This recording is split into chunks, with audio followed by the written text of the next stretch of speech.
And I've also moved the repeater or whatever you call it right here. So we've got 100% all the way. So I'm absolutely sure this evening I shall be with you all the time. I trust you've had a fruitful day. I don't say happy, but I hope it has been happy. Namo tassa bhagavato arahato samma sambuddhassa. Namo tassa bhagavato arahato samma sambuddhassa. Namo tassa bhagavato arahato samma sambuddhassa. Homage to the Buddha, the Blessed Noble and fully self-awakened one.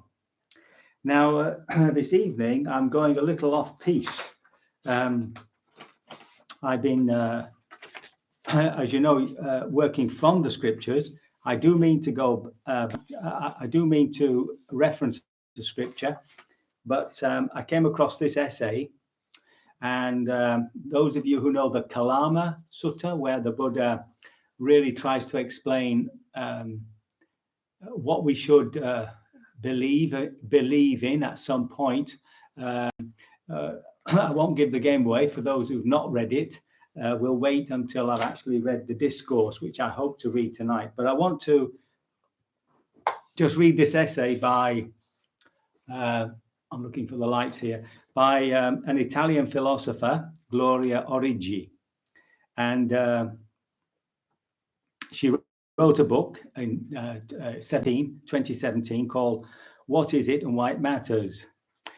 So this is just a resume. I think she wrote this. Yes, she has. So there is an underappreciated paradox of knowledge that plays a pivotal role in our advanced, hyper-connected liberal democracies. The greater amount of information that circulates, the more we rely on so-called reputational devices to evaluate it. What makes this paradoxical is that the vastly increased access to information and knowledge we have today does not empower us or make us more cognitively autonomous. In other words, we know what we actually feel that we know the source of the knowledge and how it was got there. Rather, it renders us more dependent on other people's judgments and evaluations of the information with which we are faced.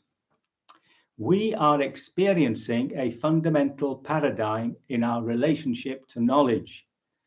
From the information age, we're moving towards the reputation age, in which information will have value only if it is already filtered, evaluated, and commented upon by others. Seen in this light, reputation has become a central pillar of our collective intelligence today. It is the gatekeeper to knowledge, and the keys to the gate are held by others. The way in which the authority of knowledge is now constructed makes us reliant on what are the inevitable biased judgments of other people, most of whom we do not know. Let me give some examples of this paradox. If you are asked why you believe that big changes in the climate are occurring and can dramatically harm future life on Earth, the most reasonable answer you're likely to provide is that you trust the reputation of the sources of information to which you usually turn for acquiring information about the state of the planet. In the best case scenario, you trust the reputation of scientific research and believe that peer review, the review of other scientists, is a reasonable way of sifting out truths from false hypotheses and complete bullshit. That's in inverted commas, about nature. In the average case scenario, you trust newspapers, magazines, or TV channels that endorse a political view which supports scientific research to summarize its finding for you. In the latter case, you are twice removed from the sources. You trust other people's trust in, reputable science. Or take an even more controversial truth that I've discussed at length elsewhere. One of the most notorious conspiracy theories is that no man stepped on the moon in 1969, and that the entire Apollo program, including 6 landings on the moon between 69 and 72, was a staged fake. The initiator of this conspiracy theory was Bill Casing, who worked in publications at the Rocketdyne Company where Apollo Saturn V rocket engines were built. At his own expense, Casing published the book We Never Went to the Moon, America's 30 Billion Swindle. After publication, a movement of skeptics grew and started to collect evidence about the alleged hoax. According to the Flat Earth Society, one of the groups that still denies the facts, the moon landings were staged by Hollywood with the support of Walt Disney and under the artistic direction of Stanley Kubrick. Most of the proofs they advanced are based on seemingly accurate analysis of the pictures of the various landings. Excuse me. The shadow's angles are inconsistent with the light. The United States flag blows even if there's no wind on the moon.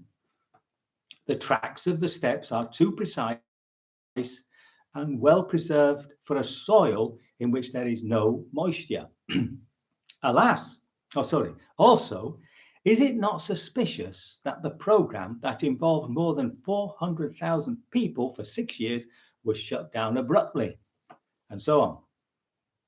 The great majority of people we would consider reasonable and accountable, myself included, will dismiss these claims by laughing at the very absurdity of the hypothesis, although there have been serious and documented responses by NASA against these allegations. Yet, if I ask myself, on the evidentiary basis, I believe that there has been a moon landing, I must admit that my evidence is quite poor, and that I've never invested a second trying to debunk the counter evidence accumulated by those conspiracy theorists. What I personally know about the facts mixes confused childhood memories, black and white television news, the deference to my parents who told me about the landing in subsequent years.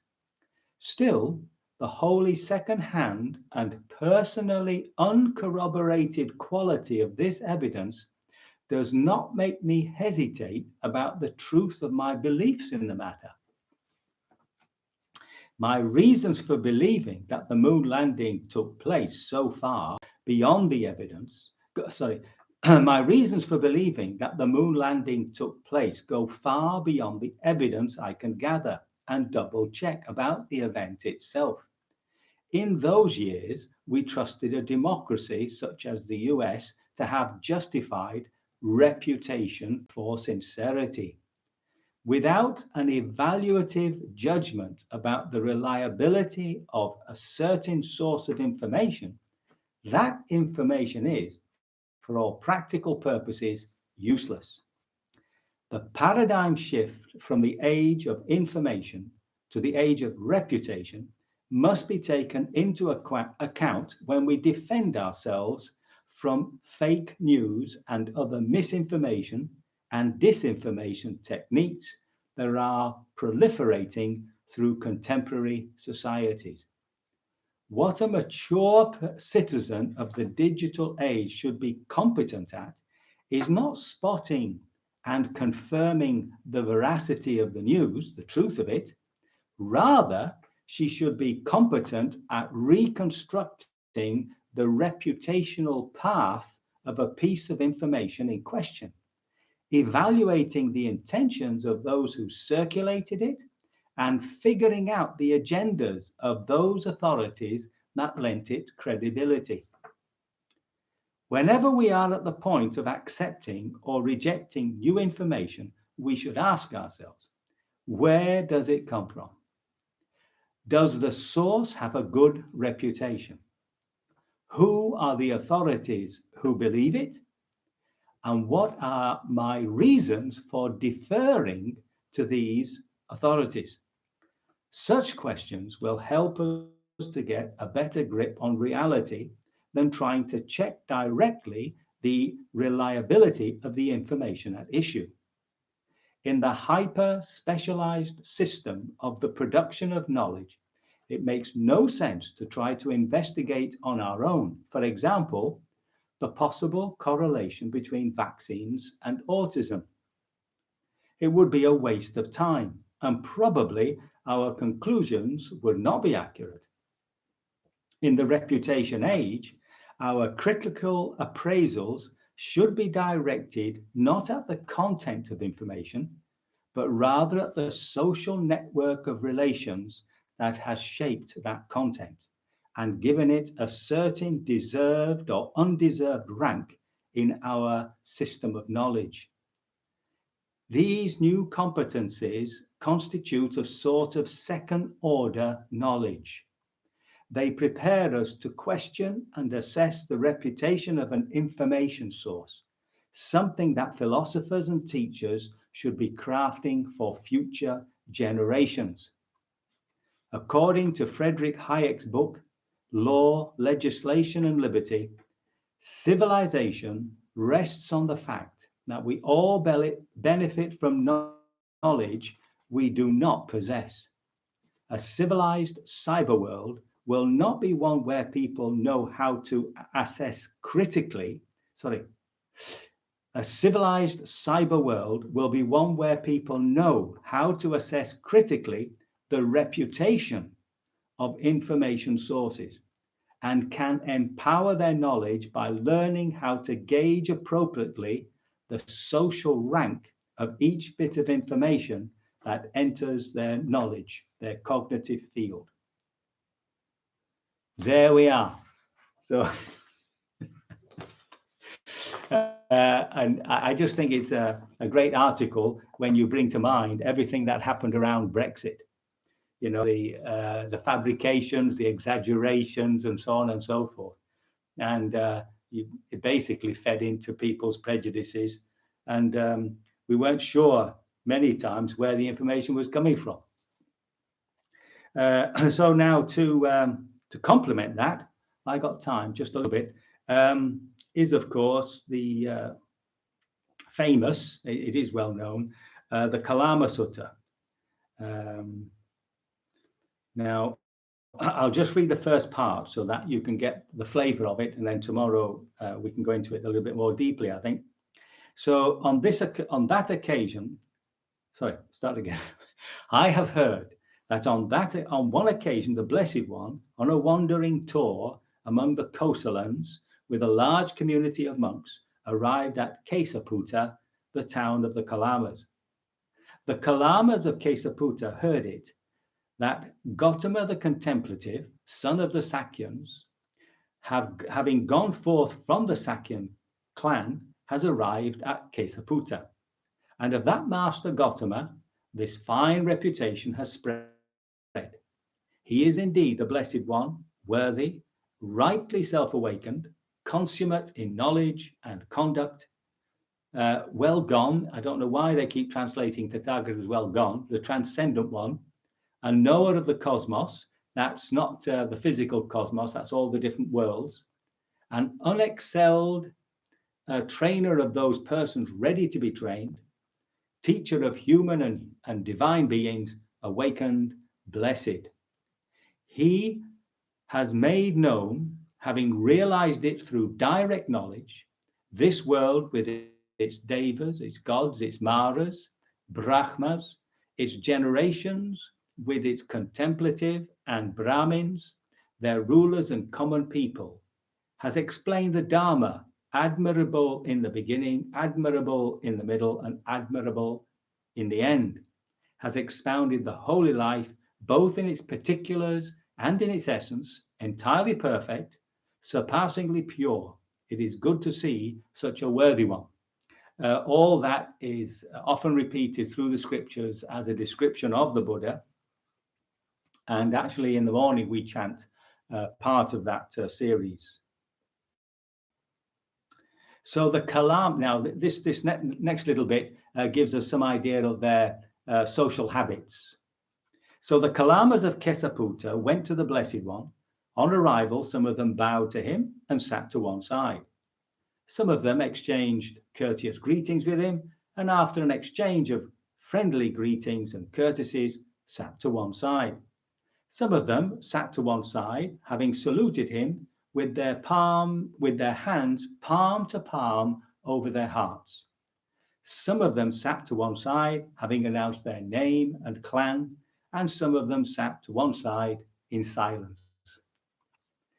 As they sat there, the Kalamas of Kesaputta said to the Blessed One, Lord, there are some Brahmins and contemplatives who come to Kesaputta. They expound, glorify their own doctrines, but as for the doctrines of others, they deprecate them, revile them, show contempt for them, and disparage them. And then other Brahmins and contemplatives come to Kesaputta. They expound and glorify their own doctrines, but as far as the doctrines of others, they deprecate them, revile them, show contempt for them, and disparage them. They leave us absolutely uncertain and in doubt. Which of these venerable Brahmins and contemplatives are speaking the truth, and which ones are lying? And the Buddha replies, of course you're uncertain, Kalamas. Of course you're in doubt. When there are reasons for doubt, uncertainty is born. So in this case, Kalamas, now here's the statement for, shall we say, personal freedom of thought or direction, just in the same sense that the essay that I've read. So in this case, Kalamas, don't go by reports, by legends, by traditions, by scripture, by logical conjecture, by inference, by analogy, by agreement through pondering views, by probability, or by thought. This contemplative is our teacher. When you know for yourselves that these qualities are unskillful, these qualities are blameworthy, these qualities are criticized by the wise, these qualities, when adopted and carried out, lead to harm and then to suffer, then you should abandon them. Right, so I want to leave it there. It's a good time to leave it. And what we'll do tomorrow is just go into the Buddha's categories of why we shouldn't believe something, or at least not give it credence. He's always going towards the practical. What have you actually experienced? Now, this, of course, relates specifically to the spiritual life within ourselves, because it's about our personal experience. Not so much to what the essay is about, which is the information coming from the outside world. But there's obviously a correlation. So I shall leave you in suspense until tomorrow. I can only hope the little reading there and readings of the Kalama Sutta have been helpful, and that you will continue your meditations. So we can start with the usual refuges and precepts.